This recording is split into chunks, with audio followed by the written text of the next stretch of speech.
All right, Caroline, thank you. Well, a new Florida law will require your student athlete to get tested before ever taking the field.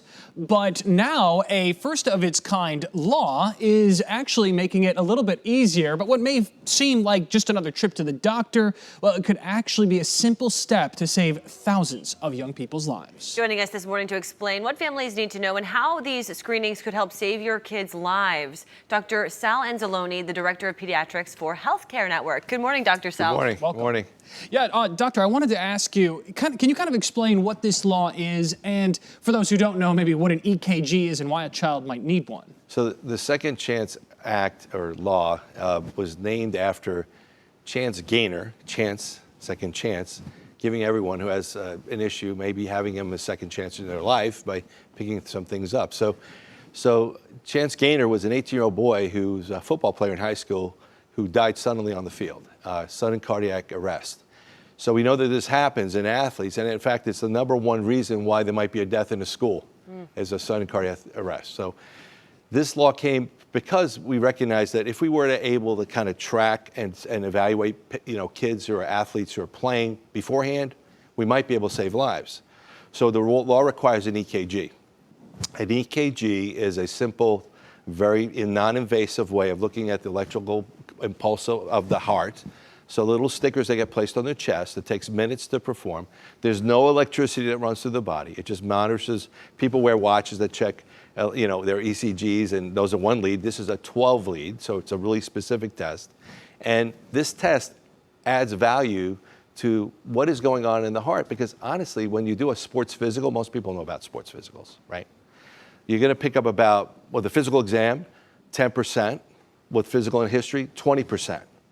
But with an ECG, you're going to pick up 94%. So this seems to be the way to go, because you're going to miss a good deal of kids that would otherwise, their first symptom, 80% will be a cardiac arrest. Certainly, and some parents watching this may think, my child's healthy, there are no signs or symptoms, something could be wrong, but a lot of times these heart conditions go undetected, right, as you were kind of mentioning there. Right, so 80%, the first time they have a symptom is at the time of the event. So the only way to really know is to evaluate. So this law came into effect because we recognize that student athletes may be at risk. I mean, if you looked at the population as a whole, 1 in 300 will probably have an abnormality that's significant and requires intervention. So if you do 300 EKGs, you're going to find 1.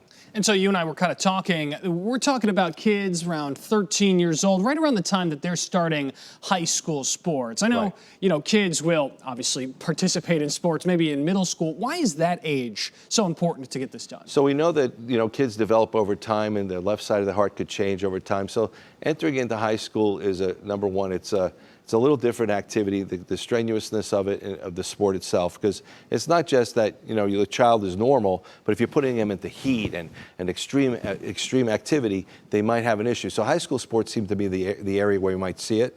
Chance was 18 years old. So to start in high school is critical. The law states that the law states EKGs for high school athletes. The Florida Athletic Association has required and mandated that, that an EKG be performed on any athlete who plays for the first time. So that's incoming 9th graders and any high school student who plays high school sports for the very first time. However, they also recommend that if you choose to do an EKG in high school, it's also okay. You should do it, but it's not required to have a signature or a waiver. So we're doing at Healthcare Network all high school students, because we don't know who will and who won't. So let's go the path of, that's prudent. Let's do all the kids. And this new law goes into effect in the upcoming school year, 26-27. If people are curious about ways to find an affordable way to get an EKG, I understand Healthcare Network has some free options. Yeah, so events are happening. Who We Play For, if you go to whoweplayfor.org, if there's an event in your community that they might be doing, that's a way to get it done. Healthcare Network, we're doing events as well. We have one scheduled for Friday. I think there are 200 already scheduled that we're doing in a 6-hour period of time. We've gotten very efficient at it. We've done over 2,000 ECGs in the last several months. And we are looking forward to helping other events happening. We have further events July 29th. More coming before school starts. So hopefully we can capture as many as we can. Certainly. That information on your screen there for the free event happening this Friday from 8 to 3. Thank you so much for being here with us, Dr. Sell. Thank you. If people do want more information, want to learn more about getting these EKG screenings, how to save lives, you can head over to the Gulf Coast News app where you can also find all of this information.